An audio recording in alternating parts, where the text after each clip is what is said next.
Hello everyone, welcome back to Seedhi Baat. You know, we always have this discussion on online platforms that there is always a need to, give business a sustainable aspect. Is business really good enough for the environment? Is there any problems on how businesses are run and how what kind of businesses exist in the market? So in that context, what we thought was we should do something on this aspect. So on this area, today we have a very interesting topic as well as an interesting guest, Ms. Priyanka, who is from Vizag, and she'll be talking to us about what her business is doing, and she runs a business, and which is very interesting. We'll get to know the details from her, and without any further ado, Priyanka, over to you. You can just give us. Hi. Yeah. Hi everybody, I am Priyanka Achhpeliya from Vizag. I am a fashion designer and a graduate from NIFT Hyderabad. So I am the founder of Aasmaan, which is a sustainable apparel brand for women. And what we basically do is we source fabric directly from the artisan, so there's no middleman. And we give design interventions wherever necessary. If we feel the design is not up to the mark, or if it's not relevant to the market, we tell them to make changes, and then we source the fabric directly from them. After that, we convert these handmade textiles into contemporary clothing. So, say like shirts or pants or jackets, dresses, etc., etc. Why we do so is because there is a misconception that these heritage textiles are only meant for a mature audience, and they are usually only converted into kurtis or saris or dress materials. So we want to bridge this gap between these textiles and the youth, and make sure that these textiles stay relevant now and in the future as well.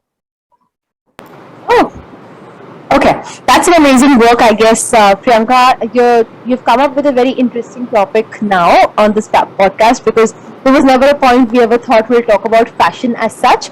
But because I feel fashion is a booming industry, both in terms of providing jobs to people, not just in production of clothing, but also a lot of influencer culture coming up, where they are kind of showing how to dress up, how you can probably dress your basic pieces, or what all you can buy, how you can style. So the internet is sort of flooded with these influencers and these fashion what do I say, very fashion enthusiasts who are trying to experiment a lot with fashion. And lately a lot of ramp walk shows and a lot of labels have come up who are trying to kind of bring their own unique element to the fashion industry. But what you are doing specifically sounds very interesting, because you hear about a lot of things. You hear about sustainable, maybe household stuff, lifestyle stuff. You hear about sustainable decor, but I've never heard of sustainable fashion. So can you just kind of throw some light on what exactly sustainable fashion is, in the sense, what is the definition, like proper definition, and why is it important for people to know about sustainable fashion in the first place? Like, is it different from just reusing the clothes that you have in your wardrobe, which we usually assume as is sustainable fashion, or is it actually something else? So before starting with what is sustainable fashion, I would like to start with why is it important. Fast fashion. The fast fashion refers to the brands that we usually see in the malls. There are a lot of brands I would not like to name, but so this industry is the second largest polluter of the world. So which means that the 10% of the entire carbon emissions that are generated comes from this industry. So what fast fashion brands do is they make clothing out of cheap quality fabric. So this fabric contains plastic and other cheap materials, and every time you wash this clothing, some amount of microplastics are released in your water bodies, which is actually very harmful for the entire environment. Why fast now? What is sustainable fashion? So sustainable fashion refers to garments or accessories that are produced in an socially and ecologically responsible manner, which means the production of this clothing does not cause any unnecessary harm to the environment. So there are different ways that companies follow. The companies that work in the sustainable fashion segment follow this. So what is sustainable to you might not be sustainable to me. So that it is very subjective, and everybody has their own definitions. So the different ways in which designers or brands they incorporate sustainability in their value chain is some of them they use eco-friendly fabric. So fabric that is natural, that doesn't have any harmful contents like plastic, etc. So a lot of brands use these. There are other ways like recycling and upcycling. So what is recycling, as we know, is very direct. But what is upcycling? So suppose, Lovepreet, you have a jeans and you it doesn't fit you anymore. So what are you going to do with it? You love it, but you can't wear it anymore. So now you see a DIY tutorial on YouTube, and you search for what can you do with this pair of jeans that you have, and you convert it into a bag, or say something else, convert it into a jacket or something. So that is called upcycling. So a lot of brands actually upcycle your jeans or any of your garments for you, and they'll give it to you. And so a lot of designers also believe fair trade is also a part of sustainable fashion. What this means is enabling sustainable lifestyles. So the artisans and the karigars, the craftsmen, the people you're working with need to be paid well.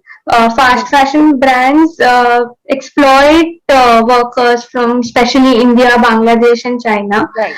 And so fair trade is just the opposite of that. They are paid well, they are treated well, and so on. So there's also something called slow fashion.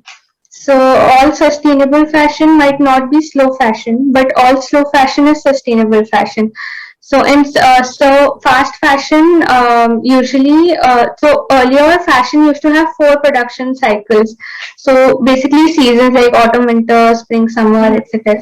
So they used to be 4, but right now it's become ultra fast fashion. So brands like Shein, etc. they have new collections coming out every week. So they keep uploading their website with new garments and new products, and all of those are cheap quality. Why is it cheap quality? Because that will ensure that they have the business throughout. Once you wear something once, it goes bad, and then you'll go buy again. So slow fashion is so brands that follow slow fashion, they have 1 or 2, maximum 3 production cycles in a year. They launch 2 3 collections, and the quality is top notch. So they believe in good quality, because that will make sure that your garment lasts and you don't have to buy anything new. Right. Now that you have told us about this, I have like a few questions in my head which I would like to not like throw on you, but whatever you can answer, just try to answer in whatever limited time you have, right? One thing is definitely that this trend has changed, and we now look for people. Generally, their tendency is that anyway this will go out of trend in some time. So let's not invest a lot on the trend. So what people do is they go with the trends, and usually the thing that's in the trend, you buy it for super cheap, and that's why a lot of this thrift marketing and a lot of these open markets are trending these days. People go ahead and they shop maybe once in 2 weeks or once in 3 weeks, which is like very, very, very high frequency shopping. You don't really shop that much. I remember when we were kids, our parents would take us to shop, once in a while, maybe probably once in Diwali and once around the New Year, once on our birthday, and that was how we used to shop throughout the year. Now the trend has changed in such a manner that we are shopping almost on an everyday basis. You might just randomly walk out, to have a stroll in your market, and you might just come back picking up a few t-shirts or a few pair of shorts, right? That's how trend has actually caught people in a vicious cycle of buying a lot. And then what we do is the thought process we have while buying is, okay, anyway, let me spend less money and buy something just to make this trend this season ke liye, let me buy it, because next season I might not be wearing these balloon sleeves or these, off shoulders, cold shoulders, or whatever styles keep coming up. I want to know, one question is, I want to know from you, how significant is the game of trend, or how significant is the game of influencers in terms of changing people's perspective towards fashion? Second question, which comes from your, you telling us that sustainable fashion comes from organic and healthy ways, natural ways of producing a cloth. So it was just 2 days back, one of my very respected mentors, he sent me a video on Instagram which was talking about how a silk fabric is produced. And silk, as you know, is one of the most preferred, loved, a fabric in India which is considered to be posh. It shows your richness, it shows how elegant you are, and so on and so forth. Silk is the fabric for women especially, right? So they were showing in the video how a silk sari is produced, and how for producing one silk sari, almost 6,000 silk bums lose their life without, before even taking birth on the planet. So they are killed inside the shells, the eggshells. So I want to know from you, are we also taking care of this perspective? Of course, I'm not from the fashion industry, and I'm no one to believe that what was shared with me is 100% true. But then I would like to know from you, is there a shady side or a backside to the natural or the organic industry also? So I would like to you to take up these questions in the order that you prefer. So your first question was how important is an influencer's role in this sort of culture, right? So influencers and social media plays a very important role in all of this, because people don't like, so people put up photos with new clothes and all of these things every single day, especially influencers, because it is their job. But people, the viewers like us, don't know what really goes behind. We will see that this influencer is wearing something, so even I should get it. So this has promoted a use and throw culture, whereas sustainable fashion is what I like to say, use and keep clothes. So there are also influencers that they'll show you how to style a white shirt in 10 different ways or 50 different ways or whatever. So that is something that actually promotes reusing your clothes. And if more and more influencers come out with content like that and show people that it is okay to repeat clothes, you don't have to wear the same t-shirt the same way every single time, right? So so if I have the money, I will go and buy 10 different clothes and wear one every single day, and people will think I'm very stylish.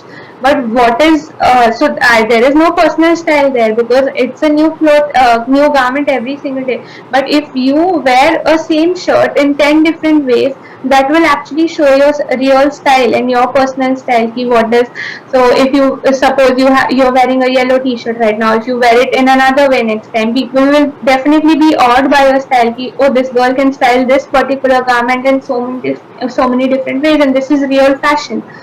So influencers also, so nowadays, especially during the pandemic and lockdown, a lot of people have started encouraging this, which is a good thing. Also thrift stores.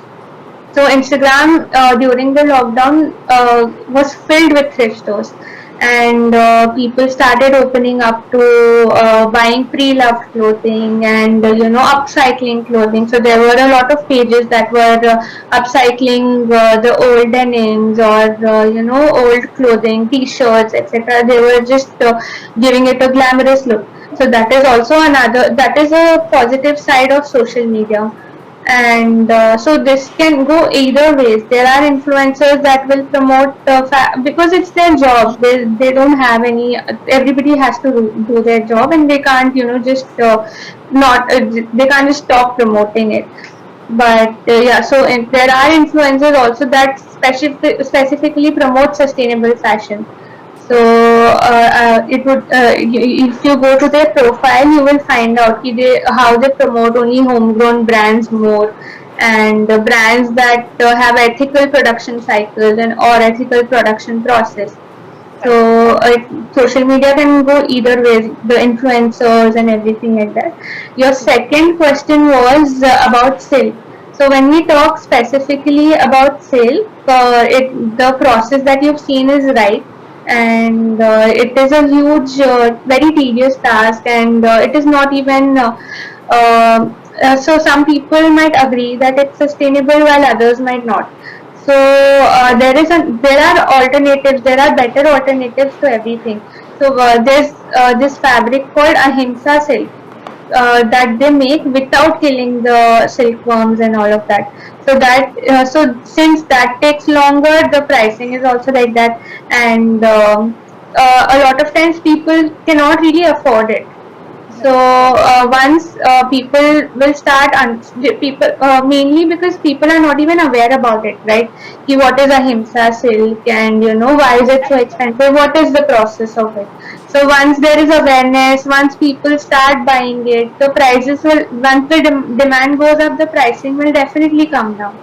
So there are good options, there are better alternatives to everything. There are also new fabrics that are coming up that are made up of fruits and flowers and all of these things. So there is so there's something called rose fabric. So you in that so they use the yarn is made out of rose petals, and you can make different kinds of fabric using that. So there are fabrics made out of banana, orange milk, etc., etc.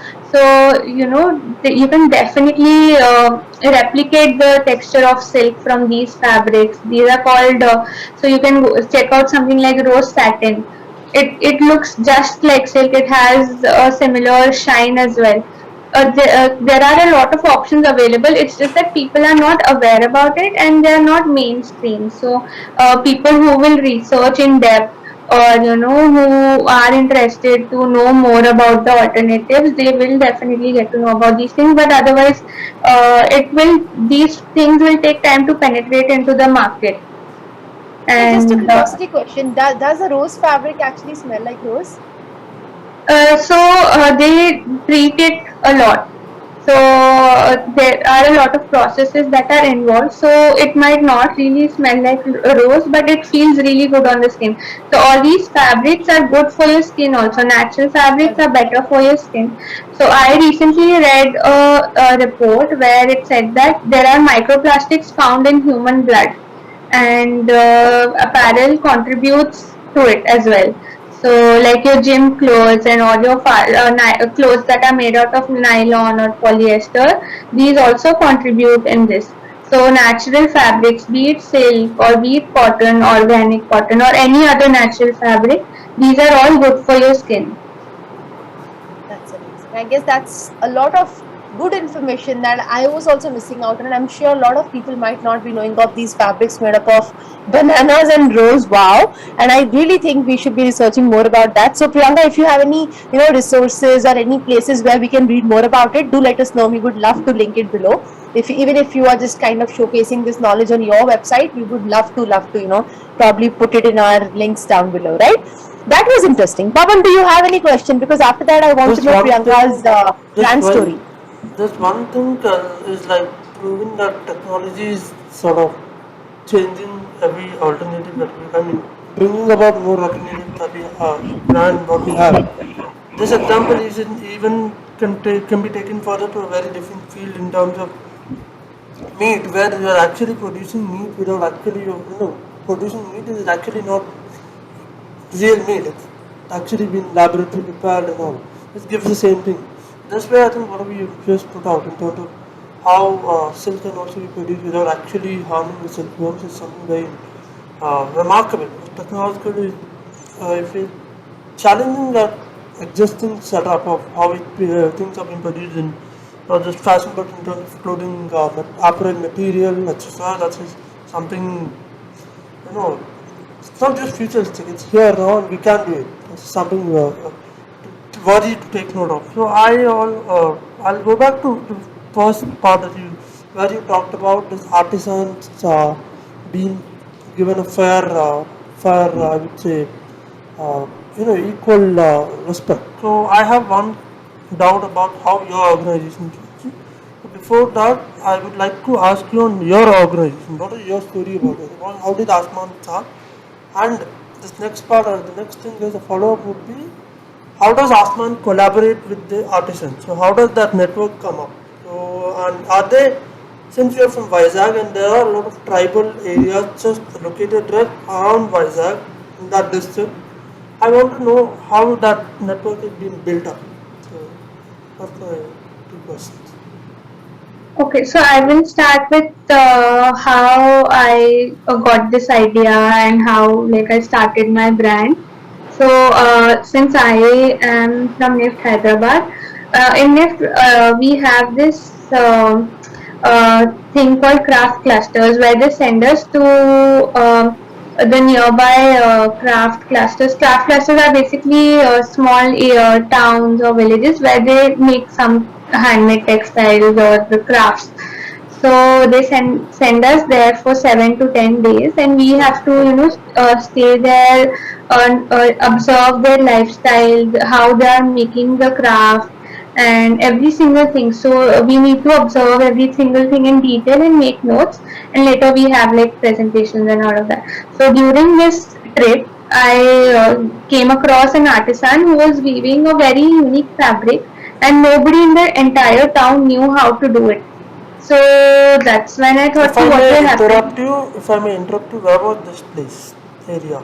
So Which this place? is in this place is in Andhra only. It's near Hyderabad, 6-7 hours from Hyderabad. It's called Yemignur.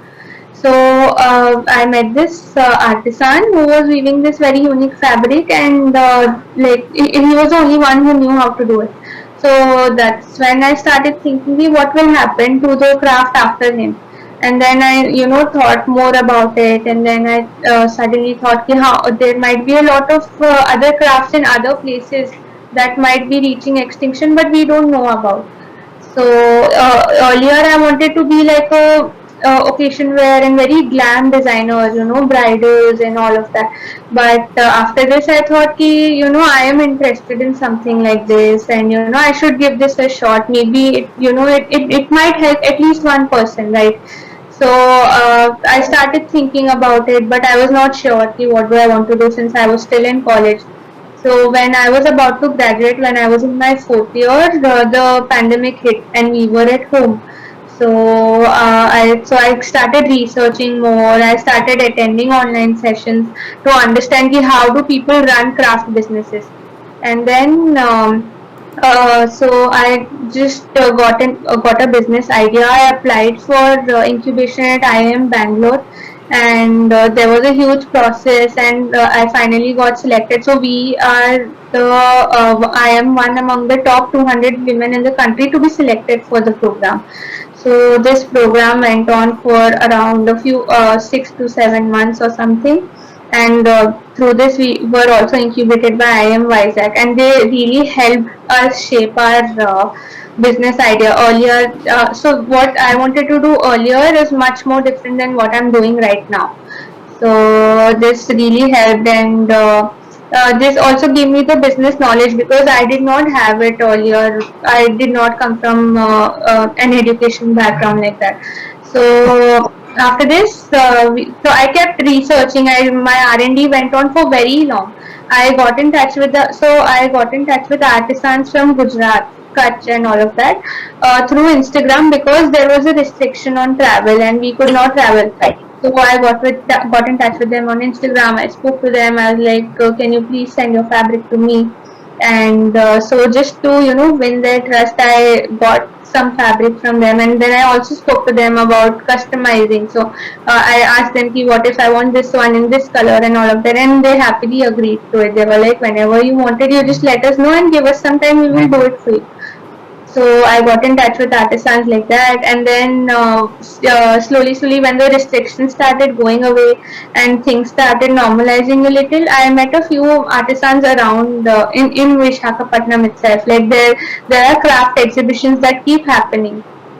So I went to all of those events. I spoke to the artisans, collected their contact numbers, and then got back to them after the event, I am a fashion designer and I will need your help.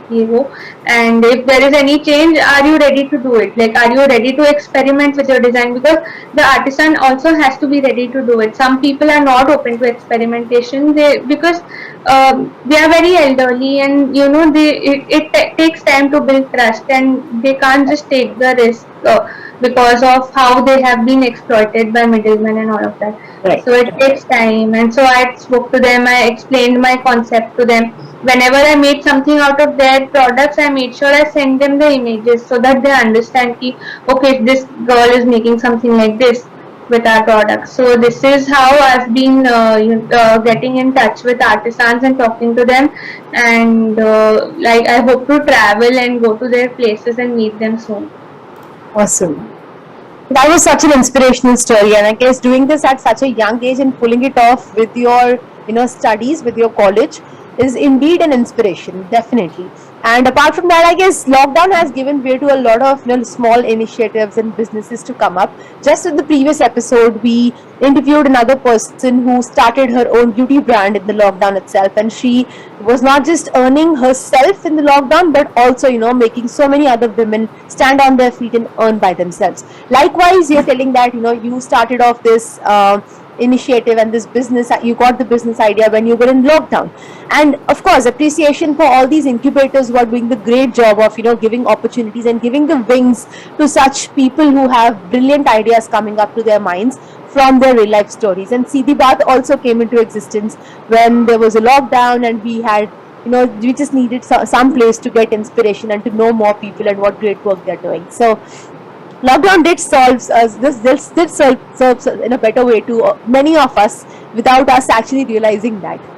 I just want to make a point over here. So, since we are running out of time, there's just a few minutes left. This kind of ideas in terms of connecting with the local artisans in different places across the country is actually sort of you know has its own unique charm. That because just a few days ago, just next to your campus in NIFT Hyderabad, just next to that there's a metro mall that has been opened. So I happened to visit that place, and in one of the stores where I was looking for clothing, I found a very interesting tag at one particular section titled Swadeshi shirts. I would like, what is a Swadeshi shirt? If shirts are made in India, that becomes, but then when I looked at it, I saw that there's this new trend of wearing all these, interesting shirts with all the traditional, whatever is written in Sanskrit, whatever is written on the shirts, and that sort of, the material is also very different from what you have in the normal cotton and all. Right, from your this thing also, I'm assuming that it's pretty much on a on similar lines. But what I want to ask as a final question is, since you have been connecting with the people in different parts of the country, what has been your response with respect to in Visakhapatnam region? Because I'm aware of the fact that there are a lot of these tribal hamlets around Araku and those places north of Visakhapatnam, which actually produce a lot of these. They're known for their coffee, that's a different thing, but there's also a lot of textile manufacturers over there. Next to Visakhapatnam, in a lot of places along the coastline. So, have you had any chance to interact with them and get some inputs and get to deal with them or to do business with them as well? Yeah, so I actually, in the next collection that is coming out, we are going to use a fabric that comes from this region called Bobili. So it's 100% cotton, and they usually make only saris. So we are, purchasing those saris from them and making dresses and very modern clothing. So this is something that you should definitely look out for, and it's 100% cotton, and hopefully this collection will be ready soon and it will be out on all our social media pages and all of that. But yeah, I am also researching about more clusters nearby, and trying to get in touch with them. I also got in touch with a cluster called Narsapur, where they make handmade crochet. So I am also, talking to them, figuring out how we can make things work, and how we can work to better collaborate. So that definitely on the agenda. That's awesome. And I will definitely tag her Instagram handles and her brand pages down below for you all to go ahead and check out what great work she's doing. To close the episode, Priyanka, I guess this episode has been a very, very, very, very amazing one, and I was not expecting that because we were least prepared for this one. But then I just want you to close by telling us what is the future of sustainable fashion. If you had to give like a your conclusion and your vision, if you had to give a conclusion in just 2 lines or 3 lines, what is the future of this industry? So, because of everything that happened in the lockdown, people are starting to open their eyes, especially the youngsters, the Gen Z, the college students like you right now. People have started opening their eyes. They have started asking questions and, expecting answers, demanding answers.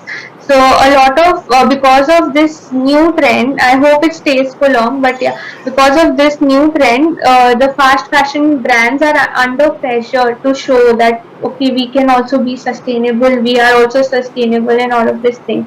So a majority of them end up greenwashing people, but the pressure is still there. So sustainable fashion is here to stay, and in the future it's all going to be sustainable fashion in one way or another. Sustainable fashion also means reusing and rewearing what you already have, thrifting, pre-loved clothing. There's it's endless. So everybody can be sustainable, and it's not as difficult as it sounds.